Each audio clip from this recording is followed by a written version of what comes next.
Good day. I've been shipped to Coney Island, New York for good behavior, and so I am checking out some rides here. Got my bark bag handy, and we are going to recap what you should know about chemistry. So let's talk about Section 1. Section 1, you have to know about the atom. You have to know the protons, neutrons, electrons. You've got to know their mass, their charge, their location, and you should know about the volume of an atom. Whoa. And you should also know about the volume and the mass, where those things are located. Periodic table, you should know the group names, where the different groups are, and you should know the difference between a group and a period. You should know about reactivity being determined by group number and outer electrons. You should know definition of atomic number, atomic mass, how to calculate neutrons if you know the atomic number and atomic mass. You should know about isotopes, electron arrangements, which we call Bohr diagrams, and I forgot to show you an abbreviated form for that. Someday I'll do that. You have to know about ions and atoms. What's the difference between them? Whoa. And you have to know about what the word isoelectronic is. And you think of the Boston Bruins up the road here, not in slimy New York. No offense to New York. Then we looked at nuclear chemistry. You had to know when nuclei are stable, and you have to know when they're unstable. And we know if they're unstable, they're called radioactive, and that means they'll decay. And they will decay at a certain rate, and we call that half-life. Should know the definition of that.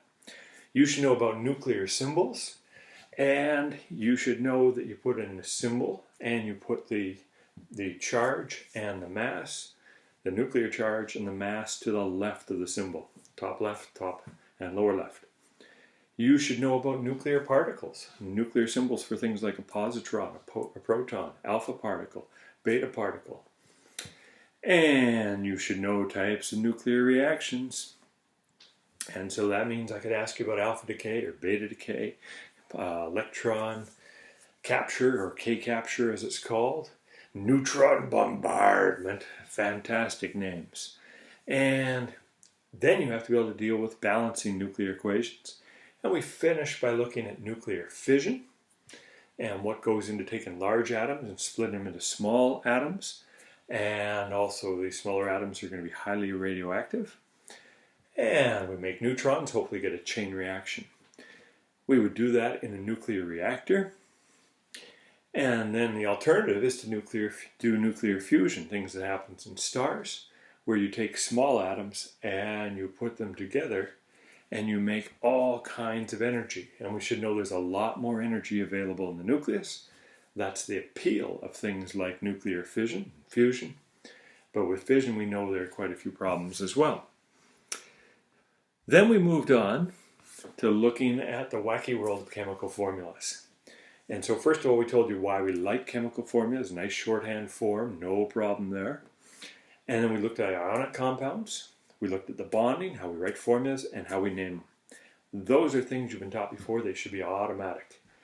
And then we looked at covalent compounds, again we looked at the bonding, the writing formulas, and the naming.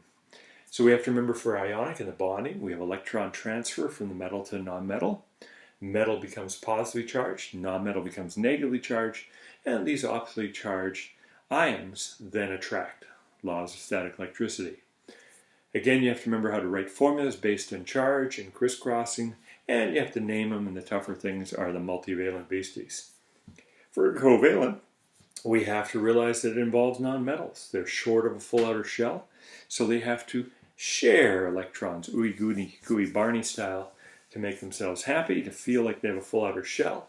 You have to be able to write formulas from names and name them based on formula, and you use the prefixes. And typically we do not make you memorize formulas, or memorize the prefixes when you're doing covalent. Usually that's provided.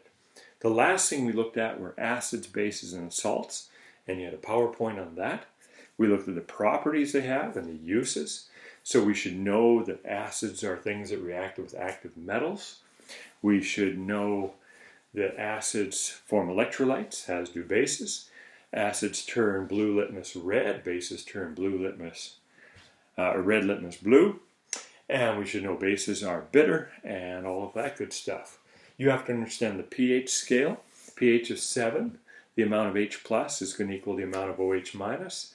When we go more acidic, we're going to lower numbers. And when we're going more basic, we're going to higher numbers, up around 14 if we're getting to be a really strong base, down towards 0 or 1 if we're getting a strong acid. And then we closed off by having you learn how to name acids and write formulas. Those are the things you should know so far, and also a little bit about Lewis structures, which is the start of this third section. This is really, really not going well. At some point I have to jump off this roller coaster. I'll find a good spot, because it doesn't seem there's anyone that controls turned off. Plus, I'm sick of going backwards. This is exhausting. So where's a good spot? Okay, this looks like a good spot. Whoa!